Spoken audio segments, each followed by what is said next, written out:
Hi guys, welcome to the first day of the Barkalong Readathon. It is Saturday, November 20th, so it is officially the first day of the Readathon and I am super excited. I finished all my other books that I was reading this month last night, and I have started a little bit on my first two reads for this Readathon. The first one is my audiobook that I'll probably be reading during the week, which is Lost Dog by Kate Spicer. This is a memoir, I think, about the journalist Kate Spicer and the dog that she gets when she is kind of going through, I think, a rough time in life, and this dog ends up bringing a lot of joy and love back into her life, and then the dog goes missing and she ends up on this kind of night adventure trying to find her dog. She meets a bunch of different people, and I think this book is mostly about the people she meets, the stories she gets, and all through this connection of her lost dog. So yeah, I'm just at the very beginning, and I don't really have any feelings towards it yet. I've literally only read a tiny bit of it, so I might read a bit more today, but I'll definitely be reading the rest of that during the week.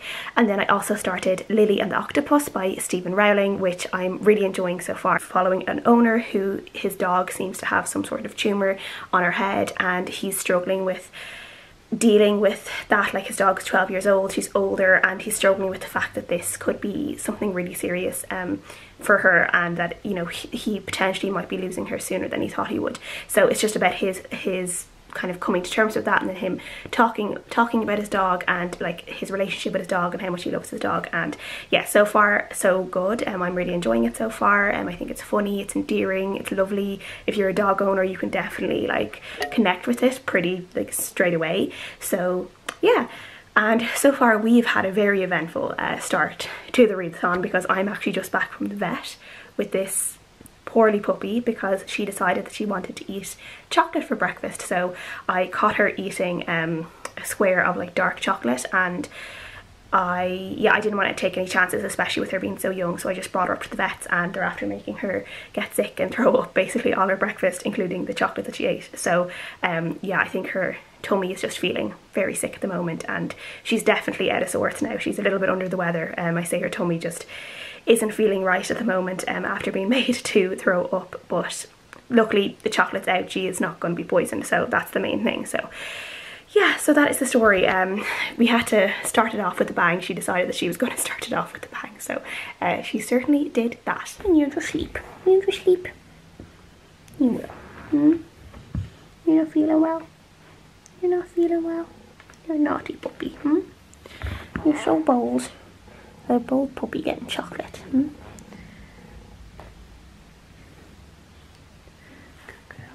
Oh. Hi guys, it is Sunday morning now, so we are just getting ready to go up to Donegal. Myself and the dogs. Hey, what is it? And I've Desi here, and yeah, so just having a kind of, I wouldn't say productive morning, like getting things ready, but I've also been reading. So I am almost 60% into Lily and the Octopus now, and I'm really enjoying it.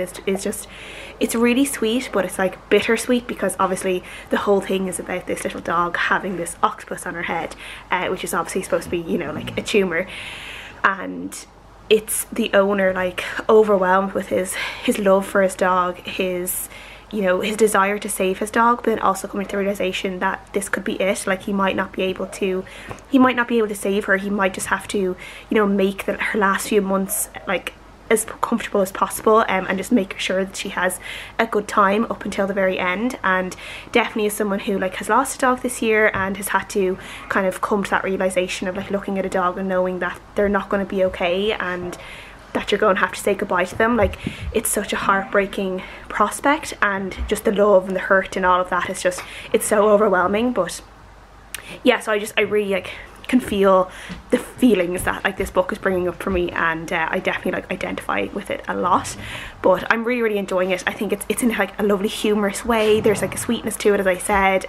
It's like comical in the way that the owner is telling people about this octopus, and he's saying like, oh, she has an octopus on her head, and people don't really understand exactly what he's saying, but then they do come to realize what he means. But a lot of them, like his friends and his family, like go along with that there's an octopus on Lily's head, and knowing that like he can't say the word tumour, that he can only see it as an octopus, and that's how he is dealing with it. And I just really love that. Like there's a lovely friendship between him and his best friend, and yeah, I'm really enjoying it so far. So I'm hoping to read a little bit more today, and then it'll take about 3.5–4 hours to get to Donegal, possibly a little bit longer because it's Rossi's first time going to Donegal, so it'll be her longest car trip, so I might have to stop a few more times than usual, so it might take a little bit longer to get down, or up really, because I'm going up to the top of Ireland. So yeah, so we'll see how it goes, but by the time we get there we should be nice and cozy, and we'll just be able to have our dinner, maybe watch a movie, and then I'll probably read a little bit more as well. I think up to like 3 chapters into Lost Dog yesterday when I was driving, and like so far it's fine. I've gotten to the part where she has the dog now, and she's like bonding with the dog, and the dog's fitting into her life, and all of that is really nice. There's definitely like an air of privilege, I think, to this book. Like I feel like the author herself, and I think she does recognise it as coming from this like extremely middle class family, and things that like she doesn't do or didn't do, or kind of talking about some of her experiences. Definitely like this air of privilege, I think, the entire book. And yeah, so like I don't know if I like her, if you know what I mean, but I'm interested to see where the story goes. I'm not sure if this is going to be like an overwhelming like 5-star read for me. It might just be a 3-star read, but I'm interested to see where it goes when like the dog with the dog, and yeah, I'll keep on reading and see what I think. Where's your elephant? Where's your elephant? Oh, your daddy. Where's your daddy?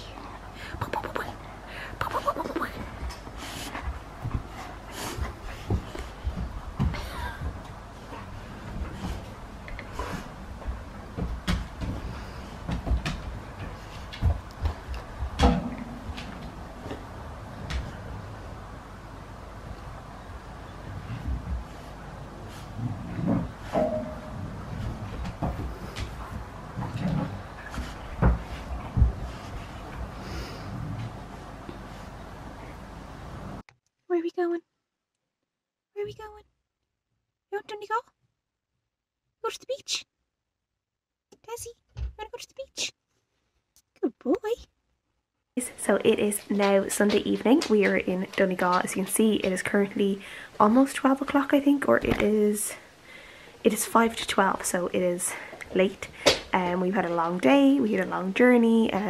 The dogs were really good. Rossi was really good on the car on the way up, which was great. We just stopped a couple extra times for her, just let her out for a little walk and stretch her legs and stuff. So yeah, I'm really looking forward to getting her down and bringing her to all the different beaches, especially some of the beaches that Luna really liked, tomorrow and the rest of the week and stuff. So that'll be really fun, and I'm really looking forward to that. So I am really tired, so I'm in bed now, and I think I'm going to try and see. I'm like 70%, 75% into Lily and the Octopus, and I'd really like to finish the last little bit of it now, and I don't know if I'll get through the rest of it tonight before I fall asleep, because I am very tired.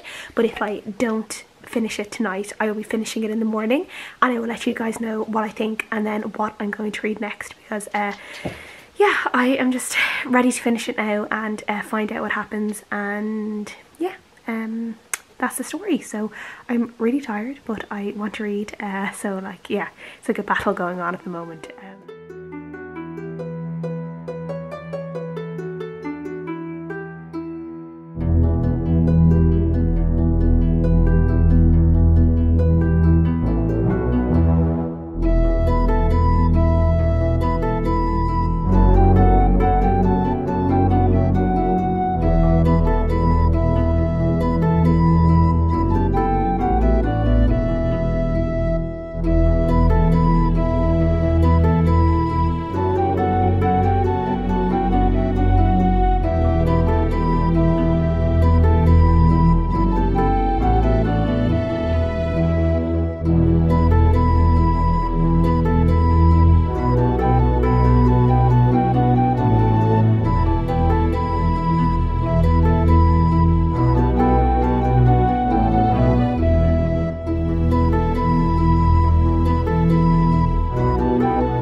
guys, so it is now Monday evening and we had a really lovely day. We just relaxed this morning for a while and then we brought the dogs to the beach and we spent like a little bit over an hour on the beach running around and stuff. So it is Monday evening now and we've had a lovely relaxing day. So we just relaxed this morning, we read for a little while and then we brought the dogs to the beach, which they absolutely loved, and now I think they are tired and they're just chilling out now in front of the fire, which is lovely.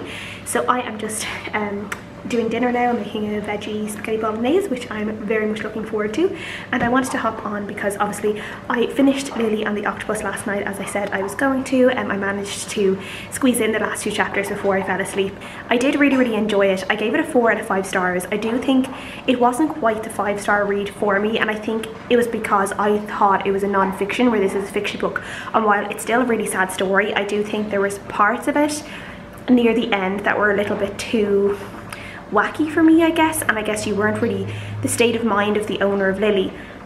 He's kind of almost imagining some things and things kind of go a little bit strange and weird, and I wasn't really sure what was going on and what I was supposed to be thinking, so that kind of pulled me out of the story a little bit. But I definitely still felt the emotion at the end when he's at the vets with Lily and kind of the inevitable is happening, and I definitely resonated a lot with that, having been through it this year myself. So yeah, it definitely was an emotional read at the end. Didn't make me cry, but I almost cried.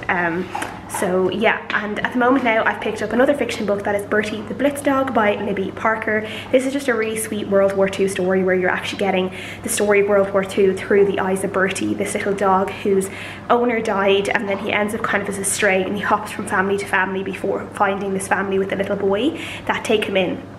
And now he's going through the Blitz with this family, you know, the bombs every night. He kind of becomes part of the neighbourhood, all the community get to know him, and he kind of helps out in all these little, like, different little ways. And it's just a really sweet book, and I definitely like Bertie's narration. I do think at times he's more human-like than dog-like, if you know what I mean. Like, there's times where he understands things and does things a little bit too quick. Like, there's no kind of training or anything like that. He just knows what everyone wants him to do straight away, which isn't that realistic when it comes to a dog, but I still really enjoy it.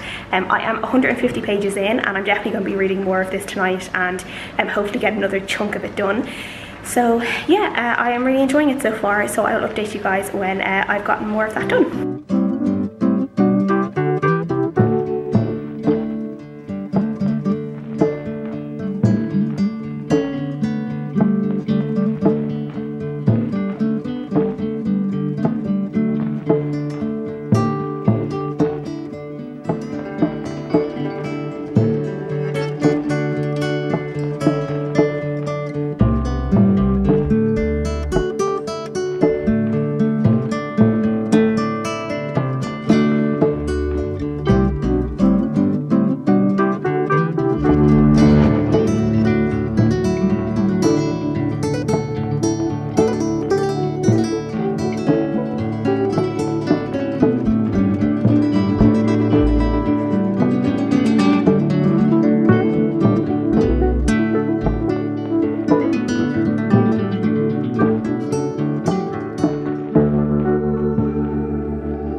So it has been a few days and I have not updated this vlog. I've just been busy relaxing, really, not really doing that much, but yeah, just relaxing, bringing the dogs to the beach as you've seen from the many clips of that, and yeah, just really enjoying my break up here. It'll be the last time I'll be up here until the new year, so yeah, just really enjoying my time, and yeah, having a really nice time and a really nice like birthday week and stuff. So it was Keen's birthday on Tuesday, it's my birthday today because today's Thursday, and yeah, just having a really nice day. So I wanted to get on because I needed to update you guys with all of my reading, because I have done a good bit of reading since I spoke to you.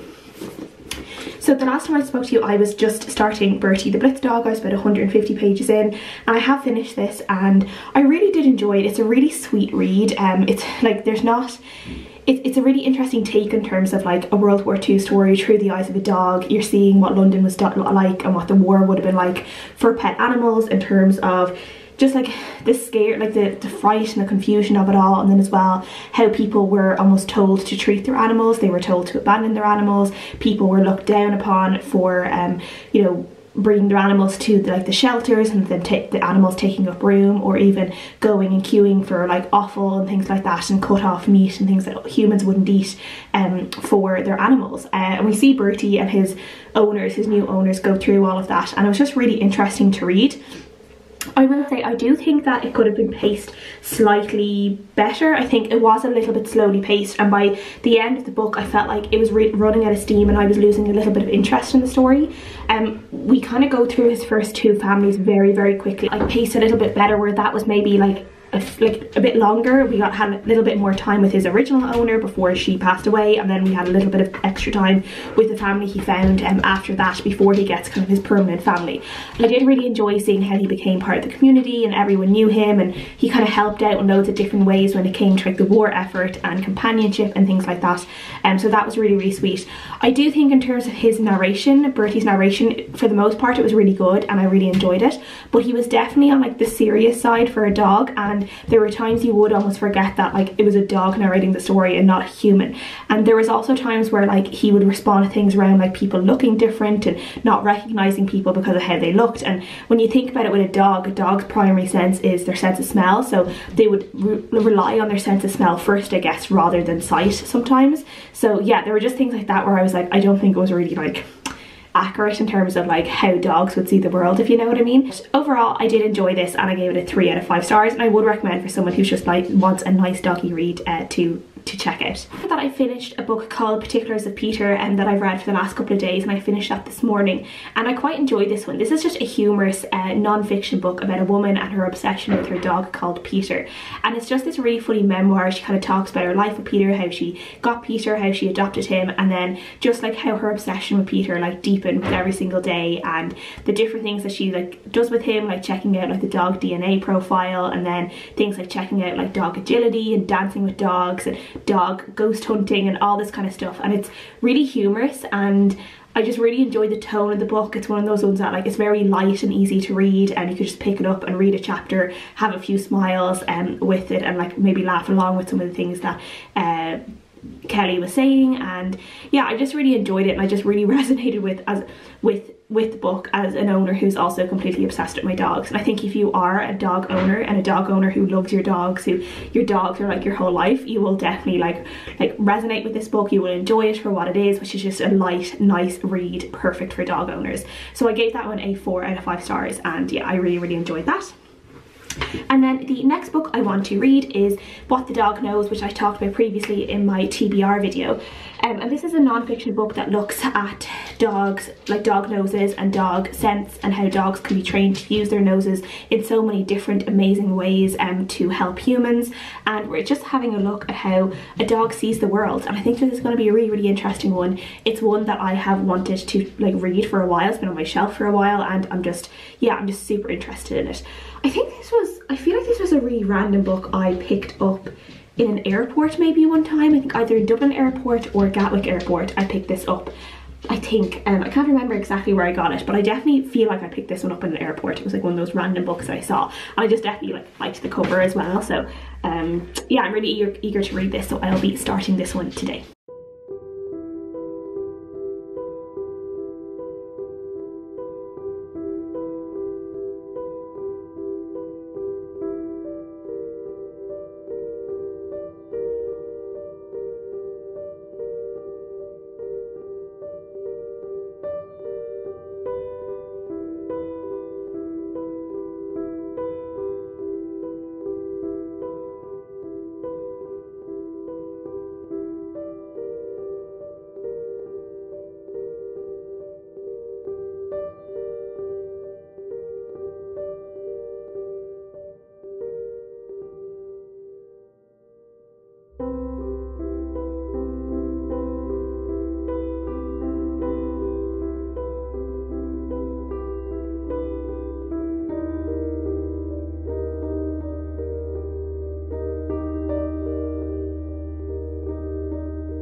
Guys, so it is Saturday evening now, and as you can see I am home now back in Dublin. We made the drive, myself and the dogs.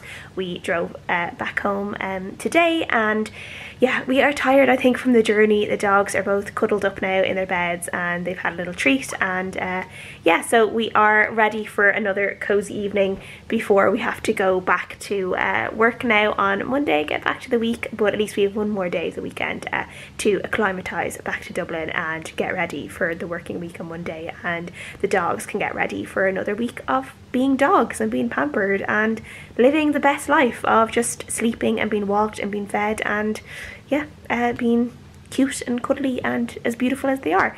So yeah, great life being a dog. To just do one more update now just to close off the vlog. So I got 100 pages into What the Dog Knows. I didn't read as much as I probably wanted to the last couple of days of this. I am really enjoying it though, and this is basically, as I said, it is about a dog it's about dogs and how dogs use their sense of smell and how dogs can be trained to use their sense of smell to benefit humans. But we are in particular following Cat Warren as she trains her dog Solo to be a cadaver dog, which is a dog that is sent out to find dead bodies. And there's so many different ways of how a dog is trained to do that, and we still as humans don't really know what it is exactly that a dog is smelling within a human body that differs from like other dead bodies, like dead animals and different things like that, and how they know, like how they're able to differentiate between it, like as I said, a dead human body versus like a dead cat or a dead squirrel or things like that, other decomposing matter in the ground.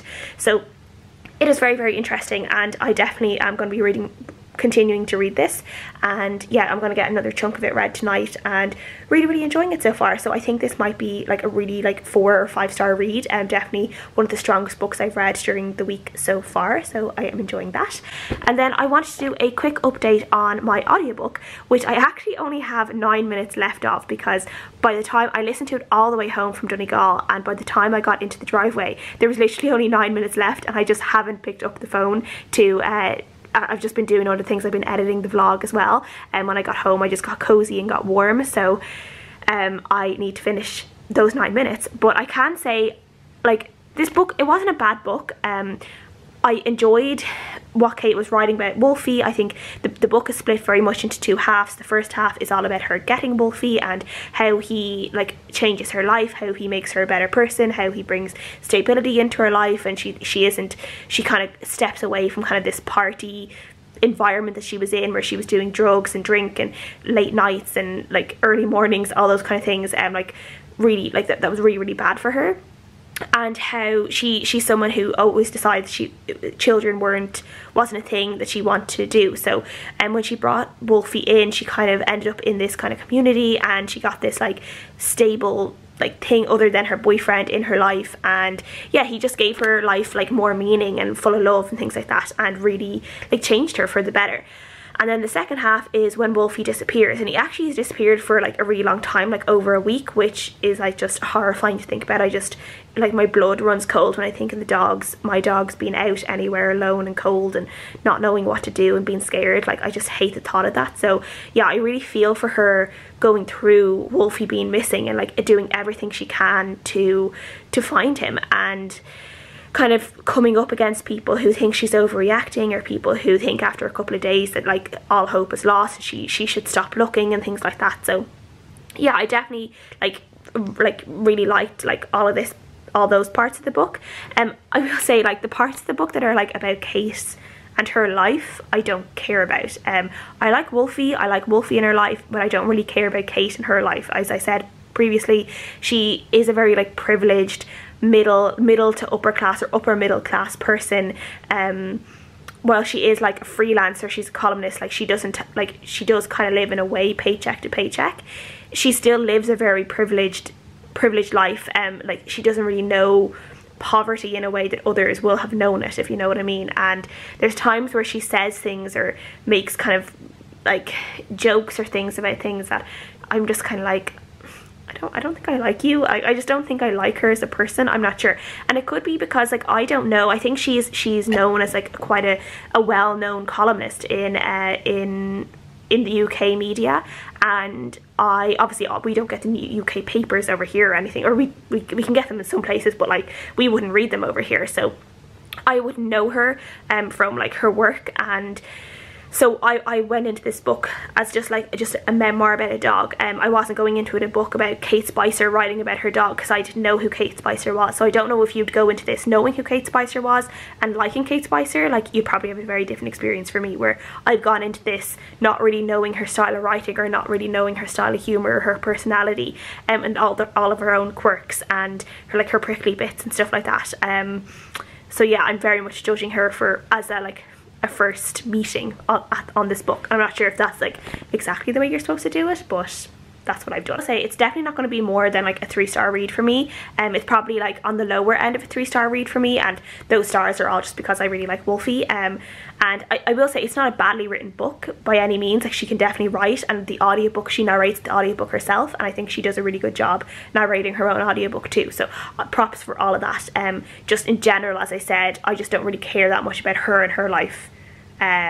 I just care about the dog. So yeah, finishing that tonight so I can get that done and dusted and get on to my next audiobook, whatever that might be. But that is it for this readathon vlog and for the readathon itself. If you guys joined in with the readathon, please let me know what books you read. Would you recommend them? Did you read any books that I recommended? I would love to know. Thank you guys so much for watching as always, and I'll see you guys again next time.